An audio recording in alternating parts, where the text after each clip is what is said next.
Today we are honored to present the Parker Distinguished Multicultural Award to Jessica Ray. All right, speeches. Not so great at speeches. I'm good at just like talking to people, but they said I'm not allowed to do that. I had to write one out. So here we go. I'm really humbled and honored by this award, and I'm a little bit surprised, to be honest. I'd like to thank Dr. James Parker, who I got to meet today, for creating this award, and to the Alumni Association for putting on this great event. It's been amazing. Yesterday I had the privilege to speak with some of the current theater students, and it was such an honor, and I wish I had more advice for them and more answers, but maybe I guess we always wish we had more, and maybe that's what drives us to work harder. What I can say is that the foundation of who I was, who I am, and who I still strive to be was molded here at UWL. I feel especially privileged to share this day with some of those people who were such an incredible part of me becoming the person I am today. There's Joe Anderson right there with the phone, filming me. If you ask them, they might tell the story of when I walked into their offices as a freshman and said, I'm going to direct a West Side Story. And they said, okay, let's get you in some classes, let's see what we can do for you. And the truth is, I didn't know if I wanted to go to college, especially in Minnesota or Wisconsin. I wanted to go to a big place. I wanted to go to Hollywood or New York, someplace important.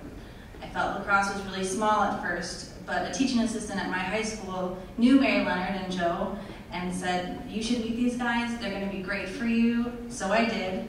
And my high school scores were enough to get me in, and I wouldn't even, my mom's going to be mad about this, but I wouldn't even apply to a scholarship that would have given me a lot of money to go here, because I wasn't focused and I wasn't maybe ready at the time. Sorry, Mom.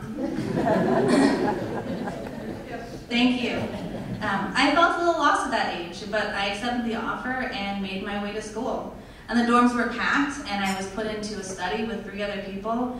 And the first roommate I met looked at me and said, oh, you're one of those white girls who think she's black, huh? And I was like, oh my goodness, I don't know how I'm gonna be able to be here and to thrive and to do well. And we worked on our relationship and our friendship, and it got better, and that was amazing to be able to have that happen.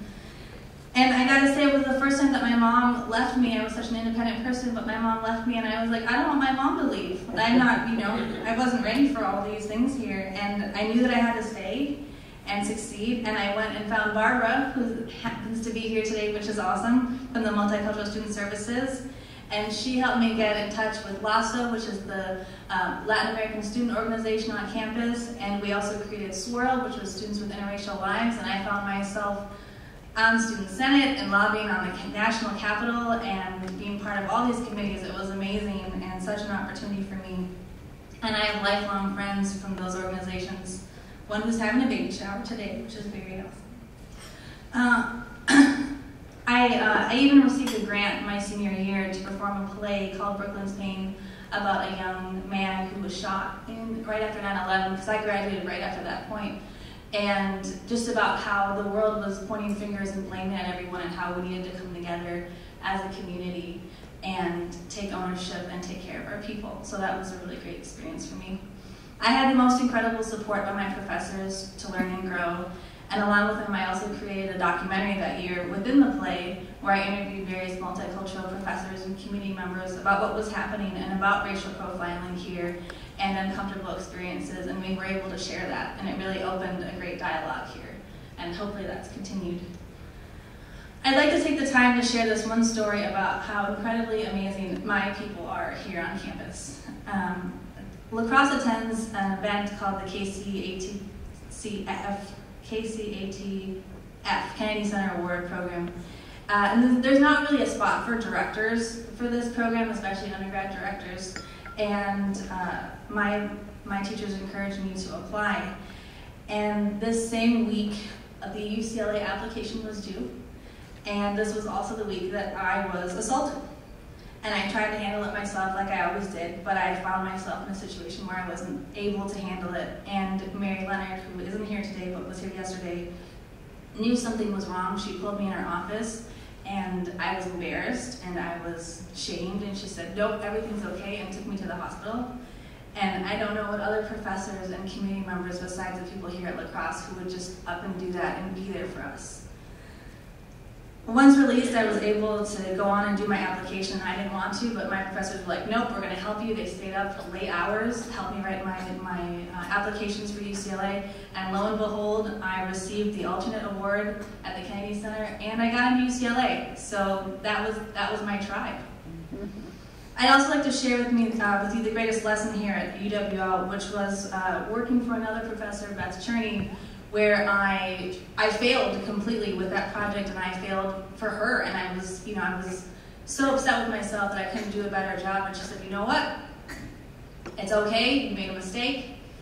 Do your work. Stay here. Finish it. And she, we moved on, and she was like, I still love you. I still care about you. You still did a great job. And to have that support, to be able to fail in a positive environment, I've carried that with me my entire career, because we all fail every day, and it's nice to know that we can get back up on our feet.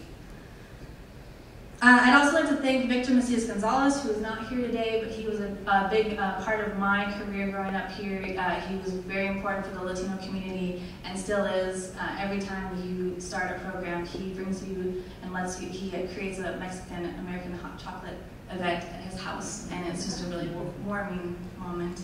I'd also like to thank Matthew Taylor, who is no longer here, but another professor who helped me with my multicultural identity, and I spent hours in his office just talking about stuff and feeling comfortable and being comfortable being myself.